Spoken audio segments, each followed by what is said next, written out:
Hello friends, मैं आशीष पटेल आपके अपने यूट्यूब चैनल सब जूनियर क्लासेस में एक बार फिर बहुत बहुत स्वागत करता हूं।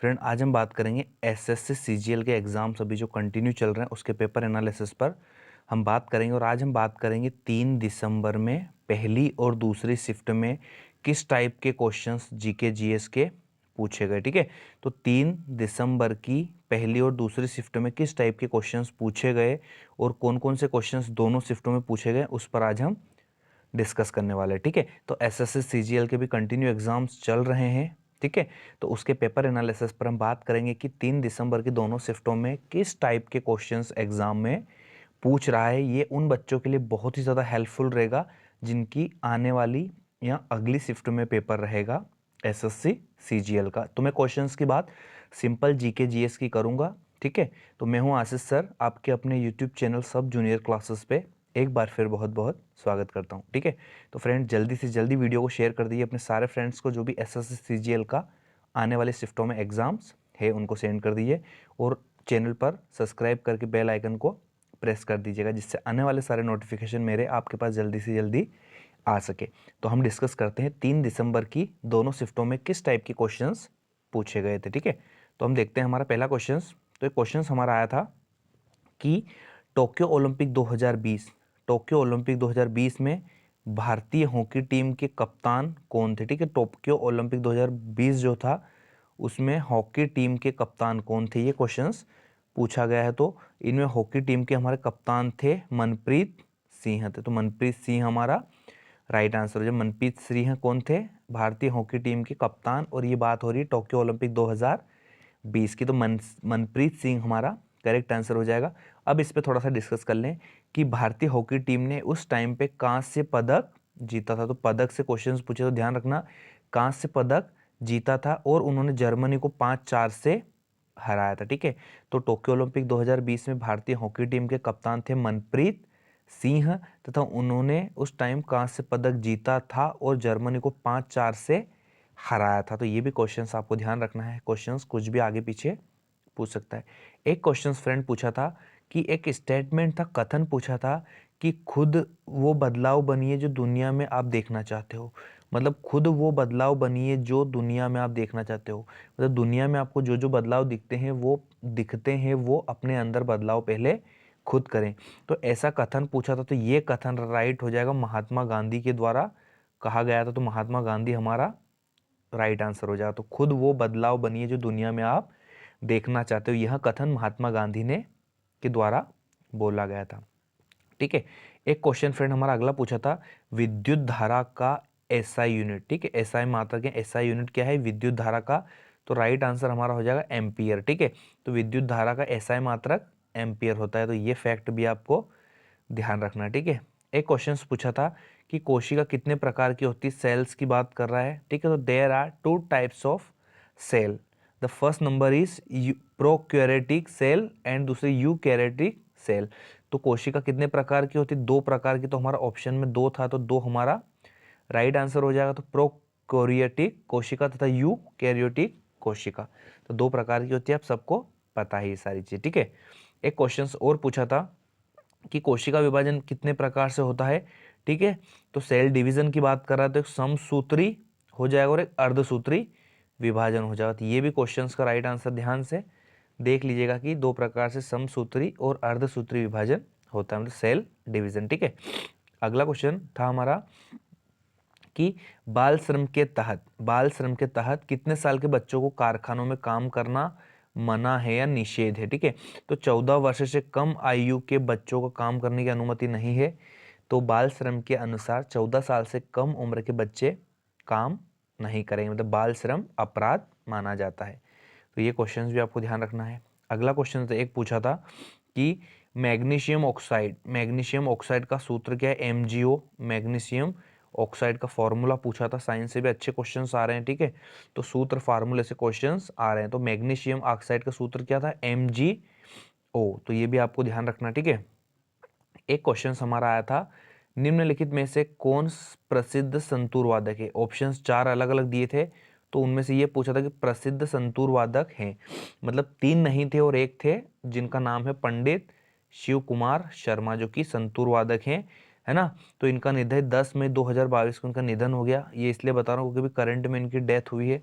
तो निम्नलिखित में से कौन प्रसिद्ध संतूर वादक है? तो 3 संतूर वादक नहीं थे और एक जो संतूर वादक थे उनका नाम था पंडित शिव कुमार शर्मा, जिनकी 10 मई 2022 को निधन हो गया। ठीक है, तो ये क्वेश्चंस भी आप ध्यान रखना। फ्रेंड, वीडियो अच्छा लग रहा हो तो अपने सारे फ्रेंड्स को शेयर कर देना, और एक सब्सक्राइब तो फ्रेंड बनता है, और लाइक करके अपने दोस्तों को शेयर कर दिएगा, जिससे उनके अगर एसएससी सीजीएल का अगर आगे आने वाले शिफ्टों में एग्जाम होगा तो उनके लिए बहुत ही ज़्यादा यूज़फुल होगा, क्योंकि ये आशीष सर की क्लास है और सब जूनियर क्लासेस आपके लिए तैयार है। ठीक है, अगला क्वेश्चन से एक पूछा था कि गंगूबाई हंगल किस घराने से संबंधित हैं? ठीक है, राजघराने से क्वेश्चंस हर एग्जाम में पूछ रहा है। तो गंगूबाई हंगल भारत की प्रसिद्ध ख्याल गायिका थी। ठीक है, इनका संबंध किराना घराने से संबंधित थी, तो ये भी आपको याद रखना है। तो गंगूबाई हंगल किस घराने से संबंधित है? किराना घराने से संबंधित है, और एक ख्याल गायिका थी, कौन? गंगूबाई हंगल। ठीक है, तो किराना घराना हो जाएगा और ख्याल गायिका दोनों याद हो जाएंगे। ठीक है, एक क्वेश्चन पूछा था फ्रेंड कि औरंगजेब की मृत्यु कब हुई थी? औरंगजेब की मृत्यु कब हुई थी? क्वेश्चन पूछा था, डेट याद रखना, 3 मार्च 1707 को अहमदनगर में औरंगजेब की मृत्यु हुई। तो अहमदनगर हमारा महाराष्ट्र का है, अहमदनगर शहर, वहाँ औरंगजेब की मौत हुई थी अहमदनगर में। डेट याद रखना, 3 मार्च 1717 को हुई थी। तो ये फैक्ट भी आपको ध्यान रखना है। एक क्वेश्चन है कि जाट जटिन किस राज्य का लोक नृत्य है? जाट जटिन किस राज्य का लोक नृत्य है? तो बिहार राज्य का लोक नृत्य हो जाएगा जाट जटिन, हमारा बिहार राज्य का लोक नृत्य हो जाएगा। ठीक है, अगला क्वेश्चन देखते हैं। अगला क्वेश्चन पूछा था हमारा एसएससी में, फ्रेंच ओपन 2021 का फाइनल मैच की तारीख पूछ ली फ्रेंड। क्वेश्चंस क्या पूछें, कुछ तो पूछना पड़ेगा पेपर में, तो ये पूछ लिया। तो फ्रेंच ओपन 2021 का जो फाइनल मैच हुआ था वो किस तारीख को हुआ था? तो 30 मई से 13 जून 2021 के बीच। ठीक है, तो 30 मई से 13 जून 2021 हमारा करेक्ट आंसर हो जाएगा। तो इसको भी आपको अच्छे से ध्यान रखना। ठीक है, नेक्स्ट क्वेश्चन देखते हैं हमारा कि कौन सा पर्वत श्रृंखला एशिया को यूरोप से अलग करती है? मतलब पार्टीशन की बात कर रहा है। ठीक है, तो कौन सी पर्वत श्रृंखला एशिया को यूरोप से अलग करती है? तो यूराल पर्वत हमारा राइट आंसर हो जाएगा। तो यूराल जो पर्वत है वो एशिया को यूरोप से अलग करती है, पार्टीशन करती है।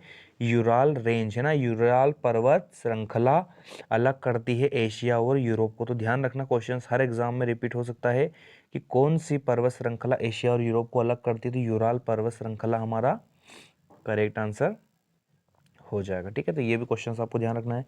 अगला, कौन सी पंचवर्षीय योजना कृषि और रोजगार पर आधारित थी? मतलब कृषि और रोजगार पर आधारित थी, कौन सी पंचवर्षीय योजना है? 5 ईयर प्लान के बारे में पूछ रहा है। तो राइट आंसर था हमारा 5वीं पंचवर्षीय योजना। 5वीं पंचवर्षीय योजना जो कि 1974 से 1978 के बीच में थी, 5वीं पंचवर्षीय योजना। और इस योजना का मेन उद्देश्य था, है ना, कृषि और रोजगार, जिससे रोजगार और गरीबी उन्मूलन न्याय पर जोर दिया था। और इसी योजना में गरीबी हटाओ का नारा भी दिया गया था। तो रोजगार और गरीबी उन्मूलन और न्याय पर जोर दिया गया था, और कृषि और रोजगार पर भी दिया गया था 5वीं पंचवर्षीय योजना पर। तो ये भी आपको ध्यान रखना है। ठीक है फ्रेंड, एक क्वेश्चन पूछा था कि निम्नलिखित में से कौन सी नदी पंचनाद में शामिल नहीं है? मतलब पंचनाद के मतलब जो 5 नदियों का देश, कौन से प्रदेश को कहते हैं? पंजाब को कहते हैं। उसी से क्वेश्चंस पूछा था कि निम्नलिखित में से कौन सी नदी पंचनाद में शामिल नहीं है। तो ये क्वेश्चंस मुझे आंसर नहीं मिला, लेकिन आप ध्यान रखना, मैं 5 नदियों के बारे में बात करता हूँ जो कि मिलकर पंचनाद बनाती है, या इन 5 नदियाँ जहाँ मिलती है इनका संगम होता है, उसे पंचनाद कहते हैं। तो ये 5 नदियों के अलावा जो होगा वो आपका आंसर हो जाएगा, क्योंकि क्वेश्चंस पूछा है कि कौन सी नदी पंचनाद में शामिल नहीं है। तो ये जो 5 नदी मिलती है यही, है ना, पंचनाद के नाम से जानी जाती है। अगर इन नदी के अलावा कोई सी भी नदी अदर होगी वो आपका राइट आंसर होगा। तो नदी देख लो, रावी, झेलम, सतलुज, व्यास और चिनाब, ये 5 नदी पंजाब में बहती है, जिसे पंजाब का मायका भी कहते हैं। तो रावी, झेलम, सतलुज, ब्यास और चिनाब नदी है जो कि पंचनाद बनाती है, ठीक है। इसके अलावा अगर जो भी ऑप्शंस में रहेगा वो आपका करेक्ट आंसर हो जाएगा। अगला क्वेश्चन देखते हैं कि किस भारतीय संगीतकार को ऑस्कर, ठीक है, ऑस्कर और ग्रैमी अवार्ड दोनों मिला, ठीक है। किस भारतीय संगीतकार को ऑस्कर और ग्रैमी अवार्ड मिला? बहुत इंपॉर्टेंट क्वेश्चन है फ्रेंड। एकमात्र संगीतकार है भारत के AR रहमान, जिन्हें ऑस्कर और ग्रैमी अवार्ड दोनों से सम्मानित किया गया। तो AR रहमान हमारा राइट आंसर हो जाए, ठीक है। अगला क्वेश्चन देखते हैं, कालिदास पुरस्कार की शुरुआत कब हुई? कालिदास पुरस्कार की शुरुआत कब हुई? तो इसके बारे में देख लीजिए। कालिदास सम्मान पुरस्कार, ठीक है, कालिदास सम्मान भारत के मध्य प्रदेश की सरकार द्वारा दिए जाने वाला प्रतिष्ठित कला सम्मान है। इसकी स्थापना 1980 में, ठीक है, इसकी स्थापना कब हुई थी? 1980 1980 में इसकी स्थापना हुई थी कालिदास पुरस्कार की, मध्य प्रदेश में, ठीक है, मध्य प्रदेश में 1980 में स्थापना हुई थी।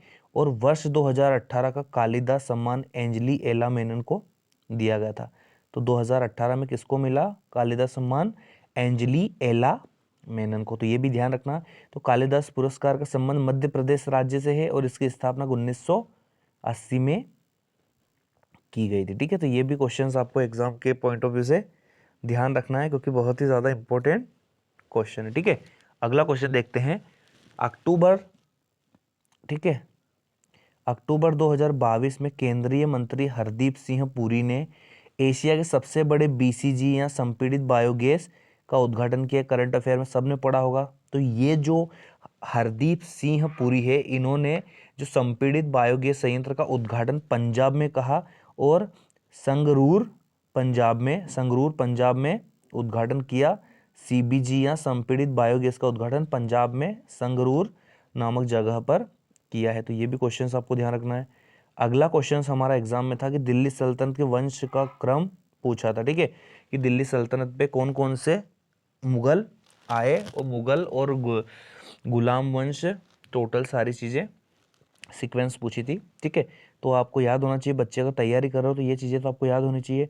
तो पहले गुलाम वंश आया, यहाँ पर देख सकते हो, फिर खिलजी वंश आया, फिर तुगलक वंश आया, ठीक है, फिर सैयद वंश आया और आखिरी में लोधी वंश आया। तो 5 वंश ने दिल्ली सल्तनत पर राज किया था। उसके बाद मुगल एम्पायर स्टार्ट होता, ठीक है। तो इनमें से पहले 4 वंश मूल रूप से तुर्क के थे और बाकी आखिरी अफगान के थे, मतलब लोधी वंश अफगानी थे, ठीक है। तो ये वंश, ये सीक्वेंस आपको याद रखनी है, एग्जाम में बहुत बार पूछ लेता है, ठीक है। तो ये भी आपको ध्यान रखना है। अगला क्वेश्चन है, मेघालय के नए राज्यपाल कौन है, ठीक है, मेघालय के नए राज्यपाल कौन है? तो BD मिश्रा जो है मेघालय के वर्तमान राज्यपाल हैं। तो BD मिश्रा हमारा करेक्ट आंसर हो जाए, जो मेघालय के नए राज्यपाल हैं। और मेघालय के मुख्यमंत्री की बात करूँ तो मैं कोनराड संगमा, ठीक है, कोनराड संगमा कौन है? मेघालय के मुख्यमंत्री, ठीक है। तो मेघालय के नए राज्यपाल हो जाएंगे BD मिश्रा और मेघालय के मुख्यमंत्री हो जाएंगे कोनराड संगमा। एक क्वेश्चन फ्रेंड पूछा था, बोरेक्स का फार्मूला पूछा था, बोरेक्स का रासायनिक सूत्र क्या है? तो ये आपको सर्च करके कमेंट बॉक्स में आंसर करना है कि सर बोरेक्स का फार्मूला ये होता है। तो मैं उसको बिल्कुल रिप्लाई करूँ, आपको आंसर करना है कि बोरेक्स का रासायनिक सूत्र क्या होता है। ये भी आज दोनों शिफ्टों में, एक शिफ्ट में क्वेश्चंस पूछा गया था, SSC CGL 3 दिसंबर की एक शिफ्ट में क्वेश्चंस आया था। तो ये भी आपको ध्यान रखना है, कमेंट योर आंसर, ठीक है। अगला क्वेश्चन है कि 2013 में राजश्री शिर्के, ठीक है, 2013 में राजश्री शिर्के को कौन सा पुरस्कार मिला था? तो संगीत नाटक अकादमी जो अवार्ड है वो इनको कथक के लिए मिला था। किसके लिए मिला था? कथक के लिए मिला था। 2013 में राजश्री शिर्के को संगीत नाटक अकादमी अवार्ड कथक के लिए मिला था। तो कथक हमारा करेक्ट आंसर हो जाएगा। तो ये भी आपको ध्यान रखना, ठीक है। एक क्वेश्चन था, तमिल नववर्ष किस नाम से जाना जाता है? तमिल नववर्ष जो है वो किस नाम से जाना जाता है? तो इसका भी आंसर आपको कमेंट बॉक्स में करना है। हमने RRB ग्रुप डी का जो पेपर एनालिसिस देखा था उसमें बहुत ज़्यादा क्वेश्चंस रिपीट हुए थे, तो उसमें हमने पढ़ा था, इसलिए आपको मैं उम्मीद करता हूँ कि आप इसका आंसर कमेंट बॉक्स में करेंगे कि तमिल नववर्ष किस नाम से जाना जाता है, ये आपको आंसर करना है, ठीक है। आज का फ्रेंड आखिरी क्वेश्चन हमारा पूछा था कि भारतीय राष्ट्रीय कांग्रेस का पहला अधिवेशन कहाँ हुआ था, ठीक है। तो एक चीज़ फ्रेंड मैं बता दूं आपको कि महात्मा गांधी का अगर पूछे, क्योंकि गांधी जी बहुत ज़्यादा इंपॉर्टेंट है, तो अगर गांधी जी से क्वेश्चन आता है कि गांधी जी ने कांग्रेस के अधिवेशन में कितनी बार अध्यक्षता की है? तो एक राइट आंसर आएगा बेलगांव अधिवेशन। ठीक है, 1924 को बेलगांव अधिवेशन हुआ था, वहीं पर गांधी जी ने अध्यक्षता की थी। इसके अलावा कभी भी गांधी जी ने कांग्रेस अधिवेशन में अध्यक्षता नहीं की, तो ये भी आपको ध्यान रखना है। तो भारतीय राष्ट्रीय कांग्रेस की स्थापना में 72 प्रतिनिधियों, है ना, मतलब 72 प्रतिनिधियों की कुल उपस्थिति के साथ 28 दिसंबर 1885 को बम्बई, जिसको अब मुंबई कहते हैं, के गोकुलदास तेजपाल संस्कृत महाविद्यालय में हुई थी। तो राष्ट्रीय कांग्रेस का पहला अधिवेशन कहाँ हुआ था? 28 दिसंबर 1885 को बम्बई में गोकुलदास तेजपाल संस्कृत महाविद्यालय में, और 72 प्रतिनिधियों की उपस्थिति के साथ हुई थी, और उसके अध्यक्ष थे ए.ओ. ह्यूम। तो ए.ओ. ह्यूम भी आपको ध्यान रखना है। तो 28 दिसंबर 1885 को बम्बई में हुई थी, और जगह है गोकुलदास तेजपाल संस्कृत महाविद्यालय। तो फ्रेंड, ये हमने बात करी एसएससी सीजीएल की 3 दिसंबर की फर्स्ट एंड सेकंड शिफ्ट में किस टाइप के, 3 दिसंबर की फर्स्ट और सेकंड शिफ्ट में किस टाइप के क्वेश्चंस जीके जीएस के पूछे गए थे, उस पर हमने डिस्कस कर लिया है। और एसएससी सीजीएल के भी कंटिन्यू एग्जाम्स भी चल रहे हैं। ठीक है, तो उसके डेली हम पेपर एनालिसिस पर डिस्कस करेंगे। और आज हमने देखा कि कौन कौन से क्वेश्चंस जीके जीएस के पूछे गए थे एसएससी सीजीएल में 3 दिसंबर के दिन। तो ये रहा पूरा पेपर एनालिसिस जीके जीएस का, दोनों शिफ्टों में किस टाइप के क्वेश्चंस आए थे। ठीक है, तो मैं आपका दोस्त आशीष सर आपसे एक निवेदन करता हूं कि ज़्यादा से ज़्यादा अपने सारे फ्रेंड्स को ये वीडियो शेयर कर दें, और जो भी चैनल पर नए हैं चैनल को सब्सक्राइब करके बेल आइकन को प्रेस कर दीजिएगा, जिससे आने वाले सारे नोटिफिकेशन आपके पास जल्दी से जल्दी आ सके। ठीक है, और एक लाइक तो फ्रेंड बनता है, और अपने सारे फ्रेंड्स को वीडियो शेयर कर देना। आई होप फ्रेंड आपको वीडियो अच्छा लगा होगा। अगर आपको वीडियो अच्छा लगा है, ठीक है, तो अपने फ्रेंड्स को शेयर कर देना, और चैनल को सब्सक्राइब करके बेल आइकन को प्रेस कर देना। ठीक है, तो फ्रेंड मिलते हैं नेक्स्ट वीडियो के साथ। जब तक के लिए सब जूनियर क्लासेस की तरफ से और आशीष सर मिलेंगे नेक्स्ट वीडियो के साथ। जब तक के लिए जय हिंद, जय भारत।